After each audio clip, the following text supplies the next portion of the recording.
वक्फ board और वक्फ bill क्या है? अमदोपादी वक्फ संपत्ति, कानून, विवाद और सुधार की आवश्यकता। नमस्कार दोस्तों, मैं हूं एडवोकेट सुकृत और आज हम बात करने वाले हैं एक ऐसे मुद्दे पर जो मीडिया में छाया हुआ है और जिसका असर देश के लाखों लोगों पर पड़ रहा है। आज हम समझेंगे वक्फ क्या होता है, वक्फ बोर्ड कैसे काम करता है, भारत में वक्फ संपत्ति कितनी है, वक्फ बिल क्या है, इस पर हो रहे विरोध क्यों हैं और सबसे ज़रूरी, इसमें आम जनता और मुस्लिम समुदाय का क्या फ़ायदा या नुकसान है। वक्फ क्या है? वक्फ एक इस्लामिक अवधारणा है जिसमें कोई व्यक्ति अपनी संपत्ति अल्लाह के नाम पर दान करता है, जिसे फिर सिर्फ धार्मिक या सामाजिक कल्याण के काम के लिए इस्तेमाल किया जाता है। यह दान स्थायी होता है, यानी एक बार वक्फ होने के बाद न उसे बेचा जा सकता है न वारिसों में बांटा जा सकता है। वक्फ संपत्ति से होने वाली आय का उपयोग मस्जिद, मदरसा, कब्रिस्तान, अस्पताल या गरीबों की मदद के लिए होता है। भारत में वक्फ का इतिहास, वक्फ की परंपरा भारत में मुगल काल से चली आ रही है। ब्रिटिश समय में भी वक्फ संपत्तियों को मान्यता दी गई थी।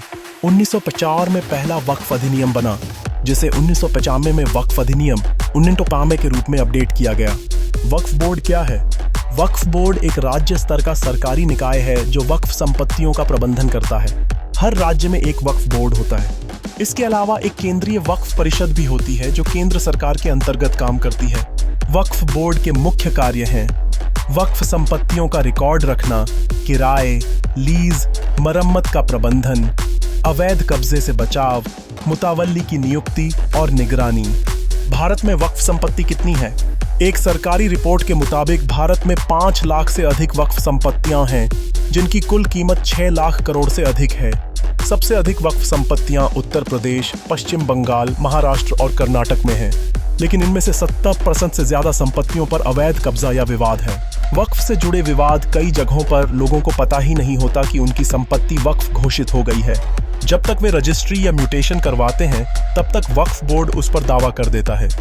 उदाहरण, भोपाल में 70 साल पुरानी रिहायशी संपत्ति पर वक्फ का दावा लगाया गया था। इससे सामान्य लोगों में भय और भ्रम पैदा होता है। वक्फ बिल 2023 में क्या सुधार प्रस्तावित हैं? 2023 में एक नए वक्फ बिल में कुछ महत्वपूर्ण बदलाव सुझाए गए। किसी भी संपत्ति को वक्फ घोषित करने से पहले सभी पक्षों को सुनवाई का अवसर मिले। वक्फ ट्रिब्यूनल में गैर मुस्लिम सदस्य भी शामिल हो सकते हैं। वक्फ घोषणा के लिए प्रमाणिक दस्तावेजों की अनिवार्यता। वक्फ बिल पर विरोध क्यों हुआ? कुछ मुस्लिम संगठनों ने इस बिल का विरोध किया, यह कहकर कि इससे वक्फ के अधिकारों में दखल दिया जा रहा है।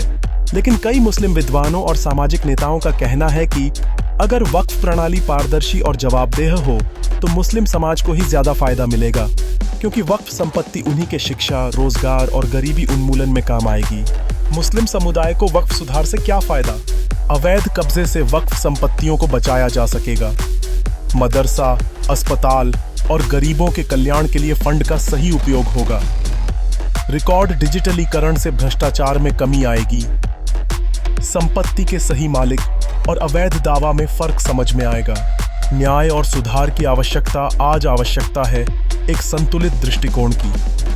न तो किसी धार्मिक समुदाय के साथ भेदभाव हो, न ही आम नागरिक के अधिकार छीने जाएं।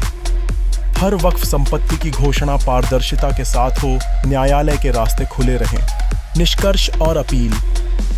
दोस्तों, वक्फ एक धार्मिक और सामाजिक व्यवस्था है, लेकिन जब उसका प्रभाव करोड़ों लोगों के जीवन पर पड़ता है तो कानून का सटीक और न्यायिक होना जरूरी है। आपका क्या विचार है वक्फ सुधार पर? नीचे कमेंट में जरूर लिखिए। वीडियो को शेयर करिए ताकि कानूनी जागरूकता बढ़े। और हाँ, सब्सक्राइब करना न भूलें एडवोकेट सुकृत को, ऐसे और सच्चाई से भरे लीगल वीडियोस के लिए।